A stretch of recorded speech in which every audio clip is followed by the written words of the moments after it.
Barbie Forteza tapos nang iyakan si Jack Roberto. Usap-usapan ngayon sa showbiz world kung bukas na nga ba ang puso ni Barbie Forteza sa posibilidad ng bagong pag-ibig matapos ang kanyang paghihiwalay kay Jack Roberto. Ang kapuso Prime Princess ay tahimik ngunit matapang na hinarap ang kontrobersyal na isyu sa likod ng kanilang breakup. Maraming netizen ang nagtatanong kung handa na ba siyang makipag-date muli o tumanggap ng bagong manliligaw. Ngunit sa kabila ng mga espekulasyon, tila mas pinipili muna ni Barbie na ituon ang pansin sa sarili at sa mga positibong bagay sa kanyang buhay ngayon bilang isang independenteng babae. Hindi itinanggi ni Barbie na tinanggap niya ng buong-buo ang naging wakas ng kanilang relasyon. Sa isang pahayag, ibinahagi niya ang kanyang paninindigan at pananaw sa paghihiwalay.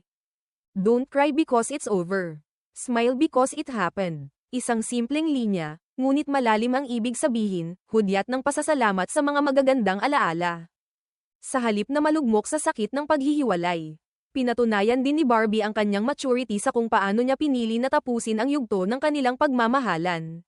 Sa halip na isisi ang nangyari, pinasalamatan pa niya si Jack para sa pagmamahal at panahong ibinahagi nito sa kanya.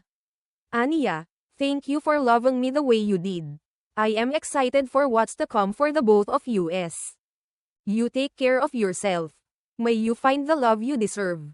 I hope for everyone's understanding and I wish you can help us put this matter to rest. Sa ngayon, inamin ni Barbie na masaya siya sa kanyang kasalukuyang estado bilang isang single. Ayon sa kanya, kasi ano naman, ang saya kaya. Ang saya pala maging outgoing, di ba? To be more out there, ang sarap tumakbo sa labas. Isa itong panahon ng muling pagtuklas sa sarili para sa aktres. Ibinahagi pa niya kung paano niya ninanamnam ang bagong kalayaan at ang mga simpleng bagay na dati maaaring nalilimitahan ng isang committed relationship. Ang pagiging single, ayon kay Barbie, ay hindi nangangahulugang kalungkutan, kundi isang masayang pagkakataon upang magpahinga, magmuni-muni, at maging mas bukas sa mga bagong karanasan. Bagamat marami pa rin ang umaasa sa posibleng second chance para sa Barbie-Jack tandem. Tila malinaw sa pahayag ni Barbie na handa na siyang mag-move on at yakapin ang bagong kabanata ng kanyang buhay. Wala pa man siyang kumpirmadong bagong manliligaw. Malinaw na siya ay nakatutok ngayon sa kanyang personal na kaligayahan at pag-unlad. Ang naging pahayag ng aktres ay nagpamalas ng kanyang maturity, grace, at positibong pananaw sa gitna ng emosyonal na pagsubok. Sa halip na maging bitter o magbitaw ng masasakit na salita, pinili niyang magpasalamat at magpatawad, isang magandang halimbawa para sa marami. Lalo na sa mga kabataan. Habang patuloy siyang lumalago bilang isang artista at individual.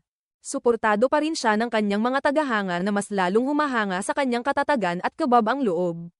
Sa panahon ng pagbabago, si Barbie Forteza ay isang larawan ng isang modernong Filipina, matatag, marunong magmahal, at higit sa lahat, marunong rin bumitaw kapag kailangan.